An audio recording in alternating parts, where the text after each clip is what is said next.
Welcome sa isa na namang moto camping.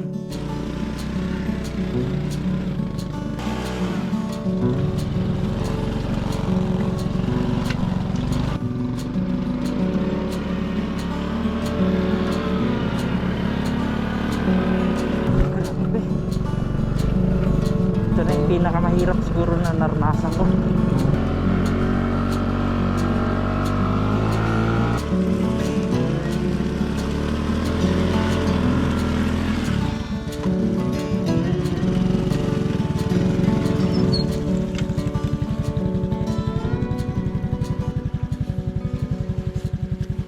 Good morning world. Welcome sa isa na namang kwento.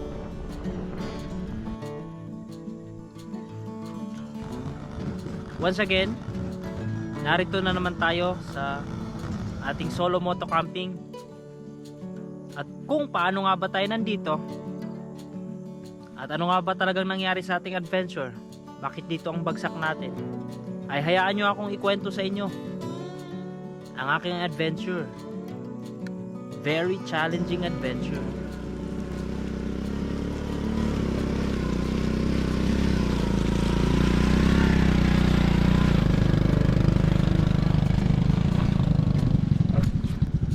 Ayan, grabe na yung tarik. Putik, madulas, basa yung daan. Tuloy pa ba natin to?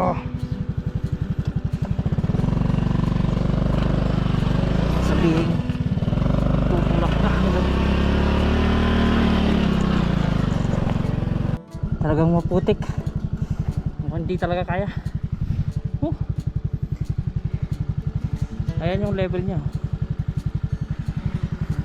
putik, basa, kapagod. Tutuloy pa ba natin to? Ayan, balik na lang ako. Ngayon naman, itong pababa ang challenging dito, pero medyo kaya pa naman to. Sumuko yung motor, hindi talaga kaya, madulas eh.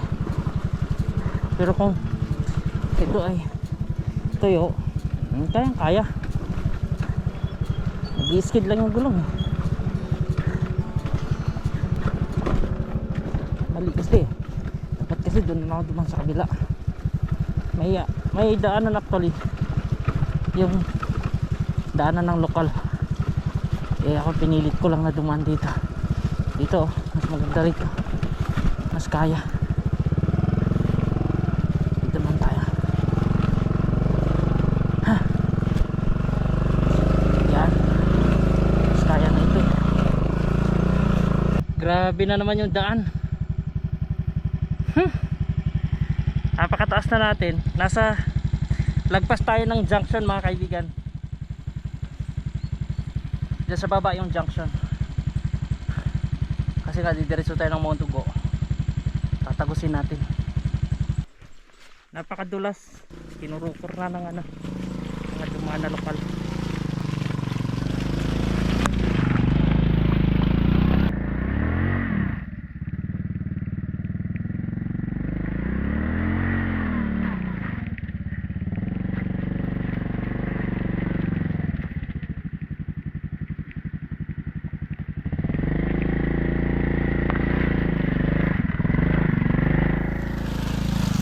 Hindi pa dapat ako mag-umpisa dito eh.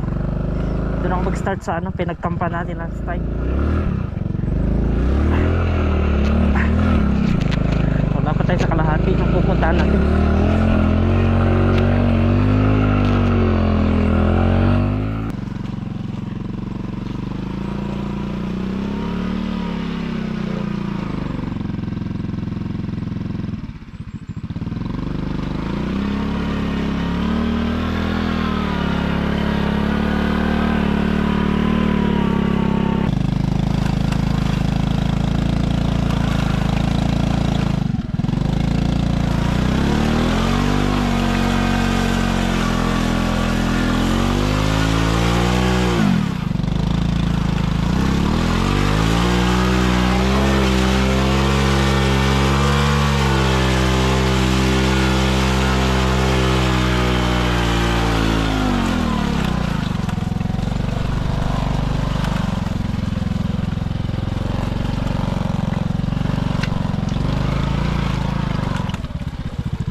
umuulan kasi, may bagyo mga kaibigan.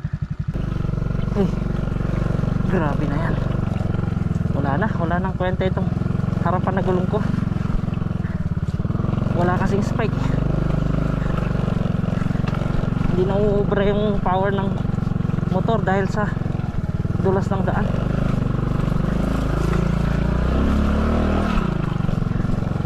Grabe. Ito na yung pinakamahirap siguro na naranasan ko.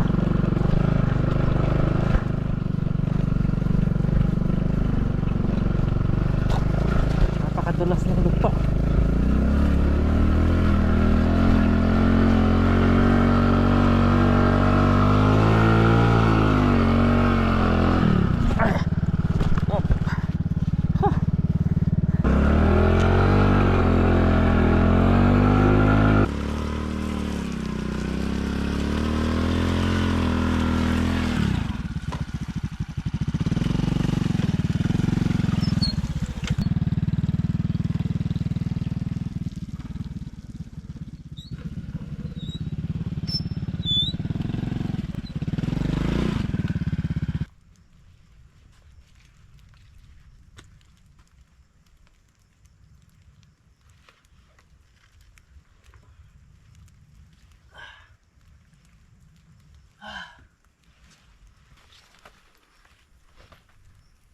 Set up lang muna tayo ng tarp para hindi tayo matuluyang mabasa.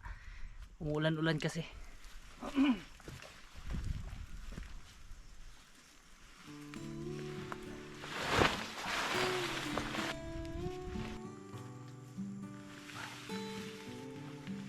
So yan na. Survive lang natin sa ulan. Yun lang ang purpose natin sa tarp na yan, para hindi tayo mabasa pati yung gamit natin. Hindi na ako magsisiga dahil nadat na nating basa na itong mga kahoy rito. Kakain nga na lang muna tayo dahil nanghina na ako eh. Naubos yung lakas ko doon, umpisa pa lang.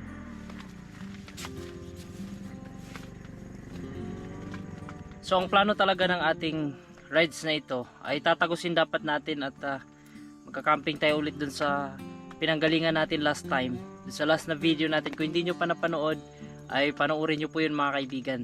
Doon supposedly tayo mag-start, tapos tatagusin natin hanggang Kayapa o kaya lalusot ako ng Baguio City.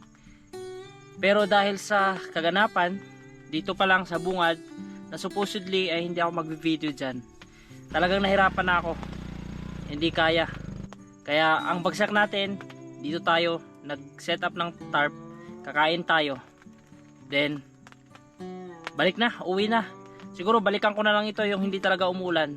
Kasi sa ngayon, may bagyo nga naman kasi, kaya suspended yung klase kahapon pa. Then ngayon, sinamantala ko.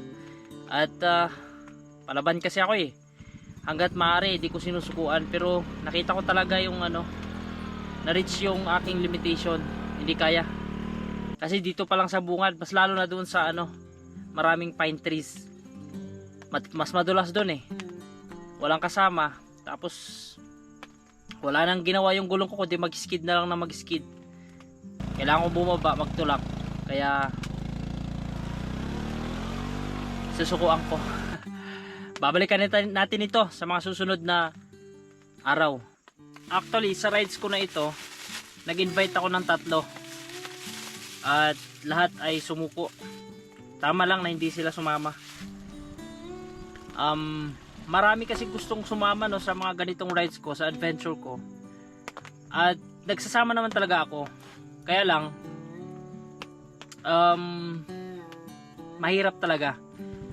So buti na lang yung in-invite ko na 3 ay hindi sumama. Yung isa ayaw niyang sumama dahil maulan nga, may bagyo. Hirap magkasiga pag ganito. May dala akong mga papel dyan. Meron pa lang mga nag-comment doon sa last na video natin sa pagka-camping dito sa bundok. Pinagbabawal naman talaga yung magsiga ka, lalo sa mga tuyong dahon.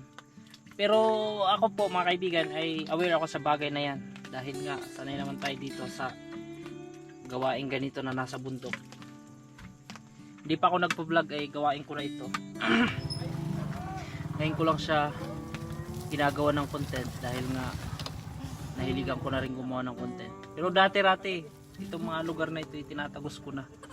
tinatagos ko na to ng mag-isa, tinatagos ko ng may kasama kasi yun yung hobby ko talaga. Kaya maraming motor nang dumaan sa akin at ang gusto ko talaga yung mga ganito dual sports na motor. Ito lang yung dala kong pagkain ngayon. Ayan, kanin sa kayang meatloaf na may itlog. Ready to eat na siya mga kapatid. Kakain na lang ako. Wala na tayong magawa, di na tayo tutuloy dahil masama ang daan. Ako hindi ako basta-basta napapasuko, pero pagka ganyang di mo na talaga kaya, sumusuko lang ako pag yung hindi na talaga kaya. Pero kung tuyo lang ang daan, tutuloy natin.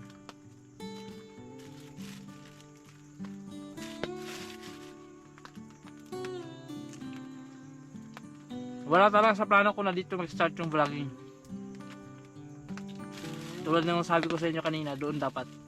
Pero dahil sa ganitong kadahilanan, umulan-ulan pa, foggy, hindi rin ako makapagpalipad ng drone. Wala tayong magagawa. Next time na lang. Pero salamat kasi pinapanood mo pa rin ito. Thank you sa mga nag-comment, nag-advise dun sa last na video natin, dun sa bushcraft camping natin. Talagang survival lang ginawa ko doon mga kapatid, kasi nga basa yung kahoy. Ang gusto ko lang makapagsaing that time at makakain kasi gutom na ako eh. Ito, pagkain talaga ang power ko sa mga ganito, sa mga bundok, lalo't nag-iisa ka. Ang sarap kumain kahit na hindi tayo nagtagumpay sa ating balak. Mga kapatid, meron parang nag-comment, no? Si Scout, sabi niya, am I serious na yung last na pinagcampingan ko 3 hours galing ng Pangasinan, galing ng Kapatagan sa San Nicolas, bayan ng San Nicolas, papunta ho doon sa area na yun. Actually kalahati pa lang ito, at galing ako ng San Nicolas, galing ako doon ng alas 10 kanina exactly. Pero alam nyo kung anong oras na ngayon? Anong oras ako dumating dito? It's 12:45 akong dumating. So 10, 11, 12. So 1 hour and 45 minutes travel yun. Takbong mabilis yun ha, takbong mag-iisa. Takbong nag-iisa, takbong nagmamadali. Kasi alam ko yung oras. Nasa kalahati pa ako in that sense. Wala pa tayo dun sa Mount Ugo, yung dati kong pinagkampingan. Kaya yung sinasabi kong 3 hours, actually pukpukang takbo yun. Summer na takbo yun. Pero nung ako nakarating doon, umabot ako ng 4 na oras. Nagmamadali ako nun. Okay? So ganong kalupit, ganong kalayo itong lugar na ito mga kaibigan.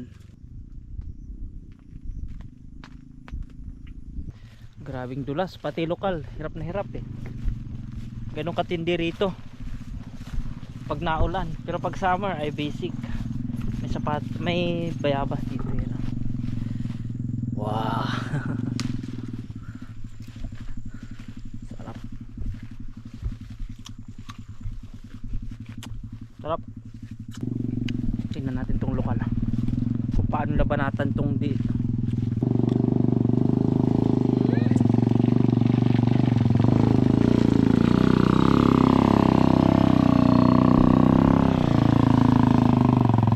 Lakas, grabe.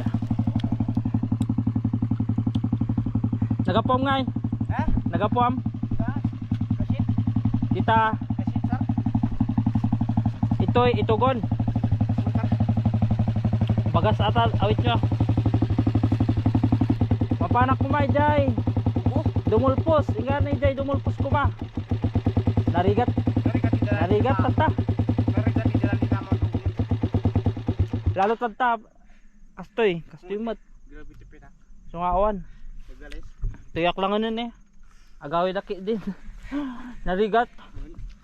Ato gamit ti kayat kung adalan ko ma. Madira po. Narigat ti kastoy. Ano din motor mo RM5? Haan, ato kwa Suzuki data. Baka may sagid pa eh. May sagid. Owen gid di. Singarod niya bro. Owen ka. Pawidak mo ton. Awan, hang ko kaya. Ito'y pa lang ni, narigatan akon.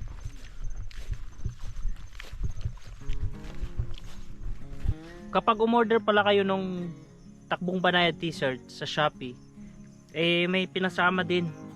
Free gift ito. Bigyan din kayo ng sticker. Sticker ng T/G, Takbong Banayad, sticker din ni Direk Gino. Yung sa akin nakakabit na dito. At ito, free gift. Di ko alam kung sa lahat ng bumibili ng Takbong Banayad t-shirt ay meron itong free gift. Galing kay Boss Drew, kung di ako nagkamali, yung dealer ng T/G. Tama ba? Pwede na ba akong maging ninja? Wata! Gas. Ah! Ah!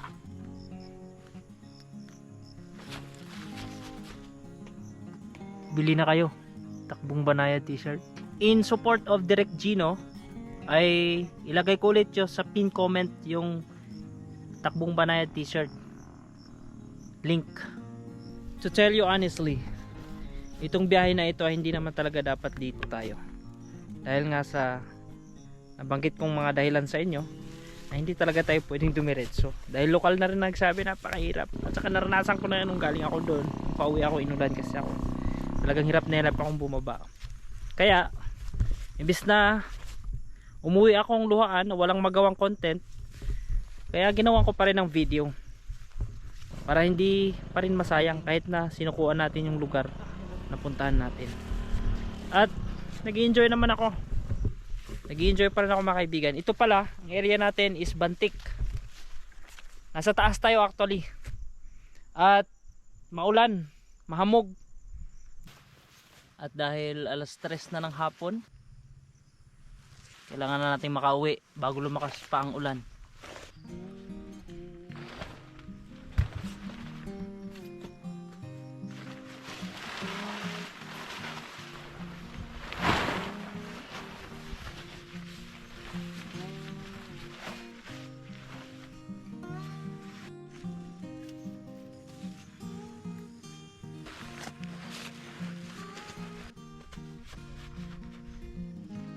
Sigurado hirap ako ngayon sa pagbaba. Pero di bali, pauwi naman na tayo.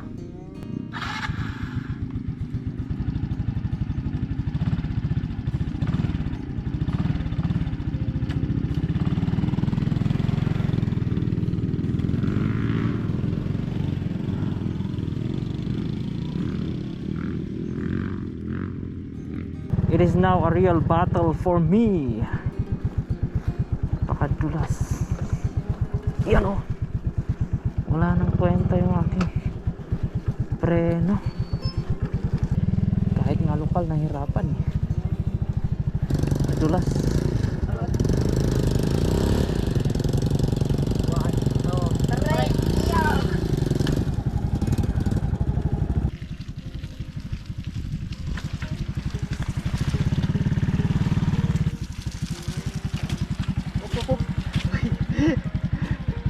Salamat sa pagsama sa akin sa rides na ito.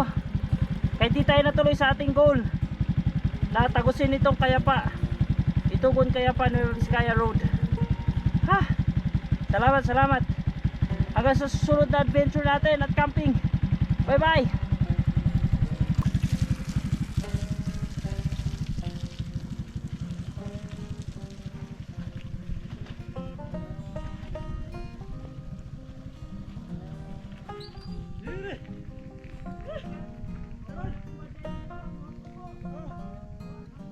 Yeah.